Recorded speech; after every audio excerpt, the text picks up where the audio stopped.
العملات الرقمية هي فلوس عادية بس بشكل مختلف، فلوس على الإنترنت بتشتري رصيدك منها بفلوس عادية، أو مقابل خدمات بتعملها أو مهمات بتنفذها، أو حتى بتاخدها هدايا، أو عن طريق عمليات التعدين المعقدة. والعملة دي بيبقى ليها قيمة ثابتة ومتفق عليها، وزيها زي الفلوس العادية ممكن قيمتها تزيد أو تقل حسب الطلب وآليات السوق. هي سلعة يعني بتخضع للعرض والطلب، العرض زاد والطلب قل بترخص، العرض قل والطلب زاد بتغلى جدا. يعني أعلى سعر ليها مثلا كان في ديسمبر 2021 لما وصلت تقريبا ل 69,000 دولار، يعني حوالي 1.5 مليون جنيه مصري. يا لو الواحد معاه 50 بيتكوين كان قاعد في بالم هيلز وحط الباقي وديعة في البنك ونزل يجري في التراك الصبح واتعشى.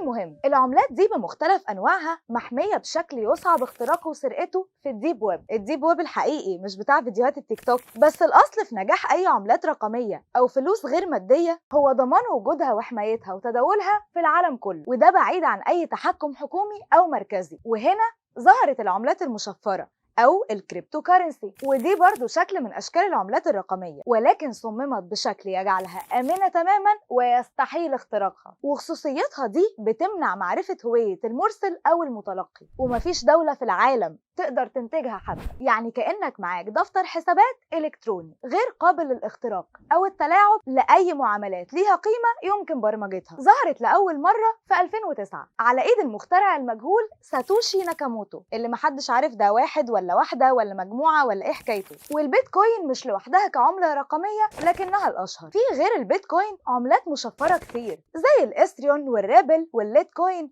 وعملات تانية كتير بس أقل شهرة. بس أول عملية شراء ملموسة بواسطة البيتكوين كانت في مايو 2010. وقتها اشترى المبرمج لازولو هانكسز قطعتين بيتزا مقابل 10,000 قطعة بيتكوين. أعتقد المبرمج ده جاله ذبحة في 2021 لما البيتكوين وصل لأعلى سعر ليه ل 69,000 دولار تقريبا. يعني مثلثين بيتزا مش بيتزاية حتى كاملة ب 14 مليون جنيه. معاملات البيتكوين بتتم عن طريق البلوك تشين أو سلسلة الكتل، واللي بالبلدي كده هو سجل أو دفتر واحد إلكتروني بيضم ويراقب كل الحسابات والأموال والممتلكات والبيانات والمعلومات والحركات من على كل الأجهزة في العالم. كل المعاملات القديمة متسجلة على كل الأجهزة المرتبطة بالسجل، وكل المعاملات الجديدة بتتسجل على كل الأجهزة المرتبطة بالسجل. وكل العملية دي ما بتاخدش أي وقت وما بتتكلفش أي رسوم ومفيش أي مركزية، وده بالإضافة إنك بتستخدم اسم وهمي لضمان سرية هويتك. طب دي كتلة واحدة، أمال إيه بقى سلسلة الكتل وإيه أهميتها؟ السلسلة دي بتضمن أمان وحماية السجلات من الاختراق والقرصنة، لأن الكتلة الكبيرة دي متقسمة من جوه. كل شخص مرتبط بالسجل الكبير عنده نسخة خاصة بيه من السجل، يعني كل الناس معاها سجل عن كل الناس بيراقب حركات وتعاملات كل الناس علشان يضمن حقوق كل الناس. الحصول على البيتكوين ليه أكتر من طريقة وكلهم معقدين أو مكلفين. ممكن الحصول عليه عن طريق شرائه من شركة من الشركات اللي بتوفره